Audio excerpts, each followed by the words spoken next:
Halo, Assalamualaikum. Apa kabar anak kelas 6 semuanya? Semoga semuanya dalam keadaan sehat walafiat. Amin ya robbal alamin. Sekarang kita akan belajar IPAS kelas 6, yaitu mengenai sejarah kemerdekaan Indonesia. Silakan terus saksikan video ini sampai selesai. Sejarah kemerdekaan Indonesia. Kemerdekaan Indonesia merupakan sesuatu yang sangat berharga. Negara Indonesia memproklamirkan kemerdekaannya pada tanggal 17 Agustus 1945. Kemerdekaan yang diraih negara kita tentu tidaklah mudah. Para pahlawan yang gagah berani dalam berjuang menghadapi para penjajah harus rela mengorbankan jiwa dan raganya demi kemerdekaan Indonesia. Kita perlu mempelajari sejarah kemerdekaan Indonesia agar kita dapat lebih menghargai makna kemerdekaan yang kita nikmati sekarang. A. Periode pergerakan nasional. Perjuangan kemerdekaan Indonesia diawali oleh perjuangan yang bersifat kedaerahan. Perjuangan ini melibatkan tokoh-tokoh daerah seperti Cut Nyadin dari Aceh, Tuanku Imam Bonjol dari Sumatera Barat, Patimura dari Maluku, Sultan Hasanuddin dari Sulawesi Selatan, dan lainnya. Pada tahun 1908, berdiri organisasi pertama di Indonesia, yaitu Budi Utomo. Pada zaman tersebut, muncul banyak organisasi sebagai bentuk perlawanan terhadap penjajah. Periode ini juga dikenal sebagai masa pergerakan nasional. Yang pertama, organisasi Budi Utomo. Budi Utomo berdiri pada tanggal 20 Mei 1908 di Yogyakarta.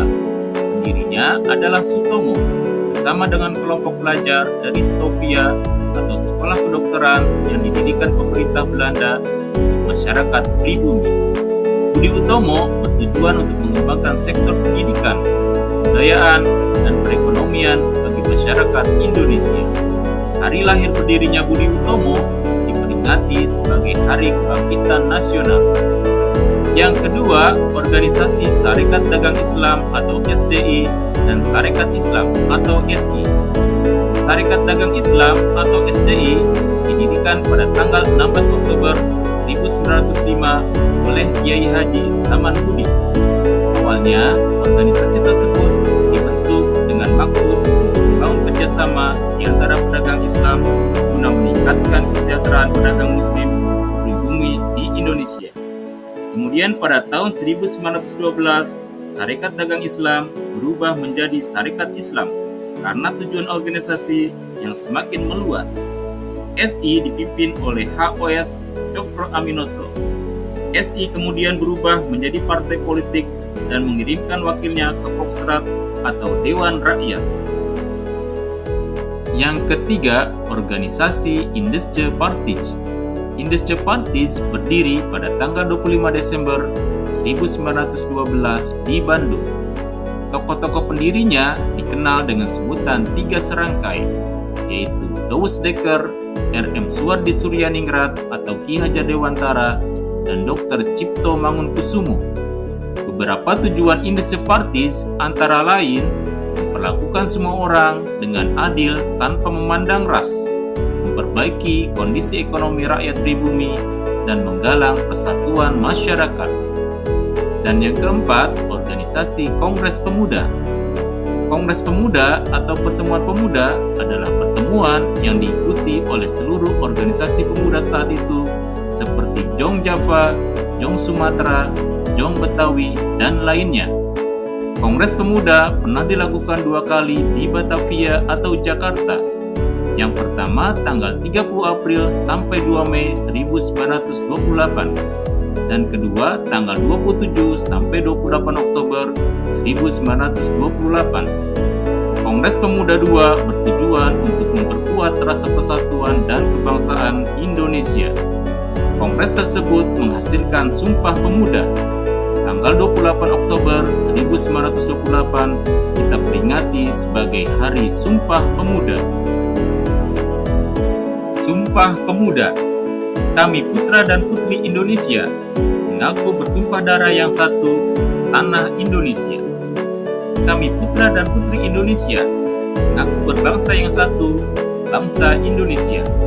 Kami putra dan putri Indonesia, menjunjung bahasa persatuan, bahasa Indonesia. B. Perjuangan menuju proklamasi kemerdekaan. Indonesia mengalami penjajahan oleh Belanda selama beberapa abad. Selama masa penjajahan, masyarakat mengalami penindasan yang melibatkan berbagai bentuk eksploitasi, keterbatasan hak, dan perlakuan tidak adil. Pada tahun 1914, terjadi Perang Dunia I hingga tahun 1918, dan Perang Dunia II yang terjadi pada tahun 1939 hingga 1945. Pada tahun 1940, Belanda diserang oleh Jerman dalam Perang Dunia II. Pada masa itu, Belanda mengalami kesulitan dalam negerinya, hingga tidak mampu mempertahankan kendalinya atas Indonesia. Kemudian masuklah Jepang yang menguasai Indonesia. Pada tahun 1942, Belanda menyerahkan kekuasaan kepada Jepang dalam Perjanjian Kalijati. Perjanjian tersebut menjadi awal mula Jepang menjajah Indonesia. Pada tanggal 6 dan 9 Agustus 1945, Amerika Serikat menjatuhkan bom atom di Hiroshima dan Nagasaki. Akhirnya Jepang menyerah dalam peperangan pada tanggal 15 Agustus 1945. 2 hari setelah Jepang menyerah, pada tanggal 17 Agustus 1945, Soekarno dan Muhammad Hatta menyatakan kemerdekaan Indonesia di Jakarta. Konsep naskah proklamasi ditulis oleh Insinyur Soekarno, kemudian diketik oleh Sayuti Melik. Naskah proklamasi tidak sebatas pemberitahuan tentang kemerdekaan Indonesia, tetapi juga merupakan lambang perjuangan panjang rakyat Indonesia melawan penjajahan. Teks proklamasi. Kami, bangsa Indonesia, dengan ini menyatakan kemerdekaan Indonesia. Hal-hal yang mengenai pemindahan kekuasaan dan lain-lain diselenggarakan dengan cara seksama dan dalam tempo yang sesingkat-singkatnya. Jakarta, hari 17 bulan 8 tahun 45, atas nama bangsa Indonesia, Soekarno Hatta. C. Perjuangan mempertahankan kemerdekaan Indonesia. Setelah proklamasi kemerdekaan Republik Indonesia pada tanggal 17 Agustus 1945, pertempuran masih terus berlangsung karena pihak Belanda masih tidak segera mengakui kemerdekaan Indonesia. Beberapa pertempuran yang terjadi untuk mempertahankan kemerdekaan Indonesia antara lain: 1. Pertempuran 5 hari di Semarang.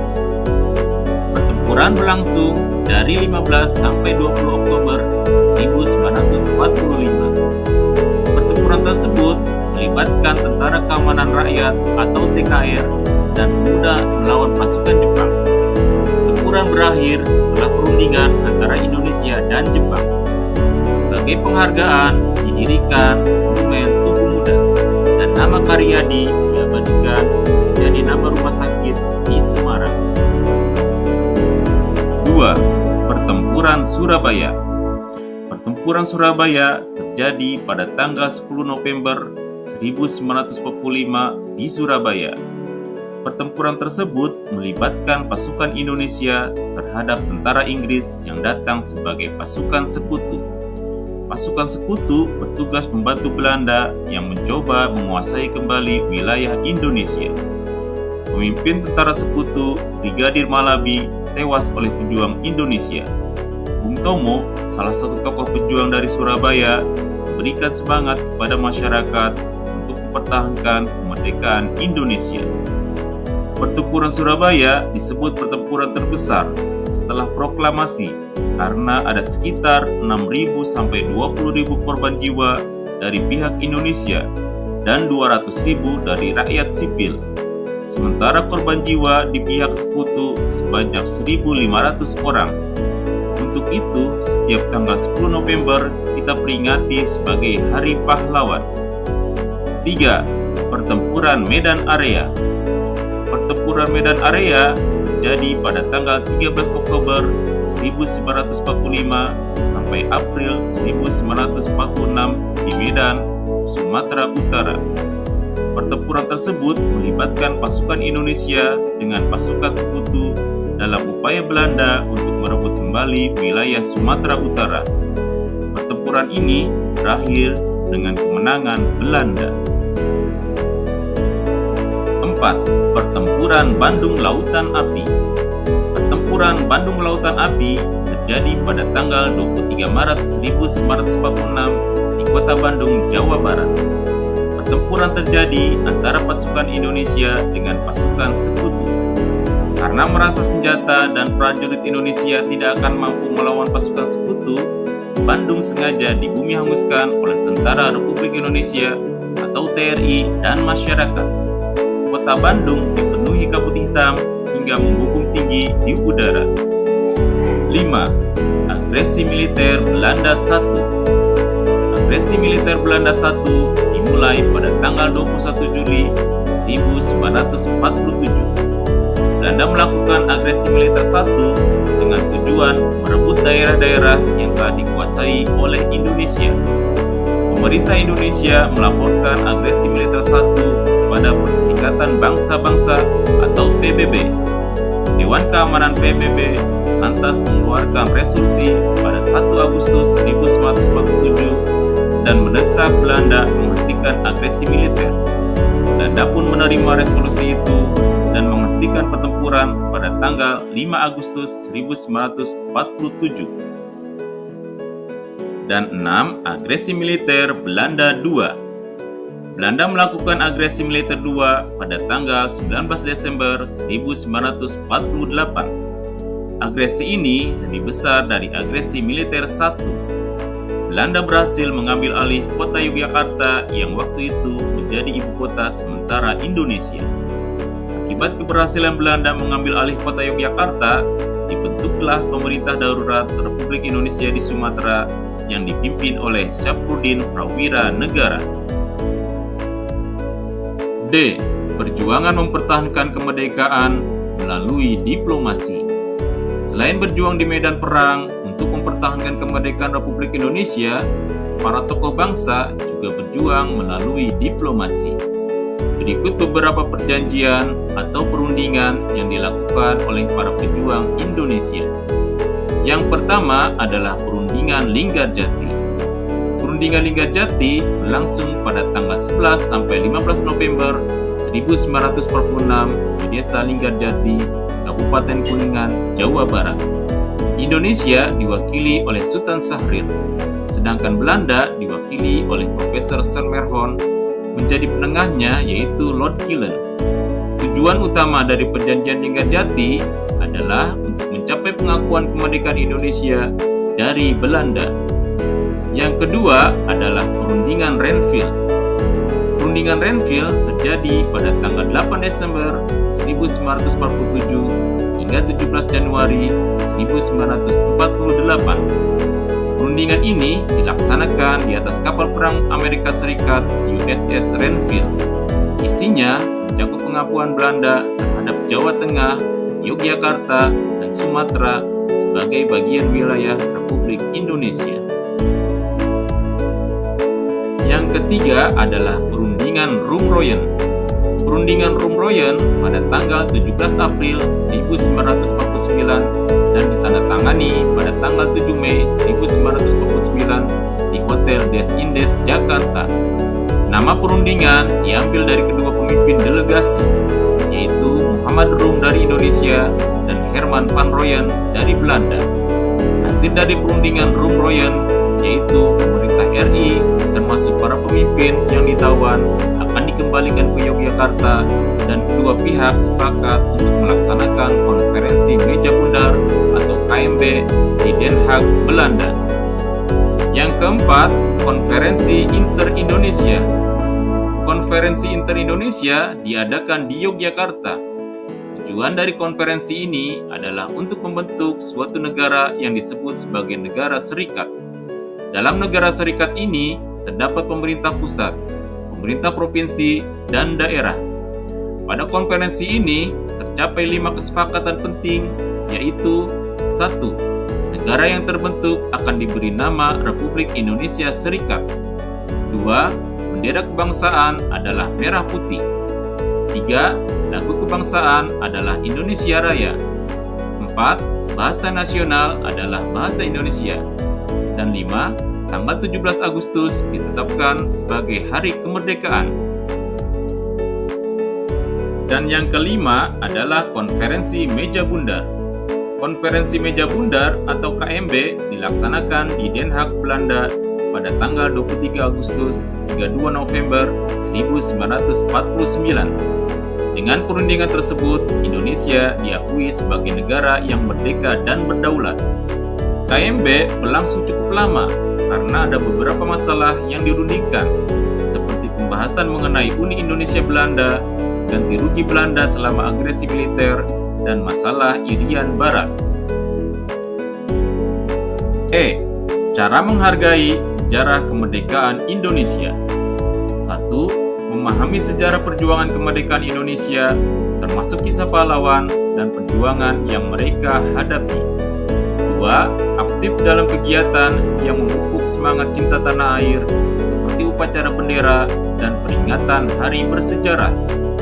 3. Turut menjaga kebersihan dan keindahan lingkungan. 4. Menjaga persatuan dan toleransi di antara teman-teman sekelas.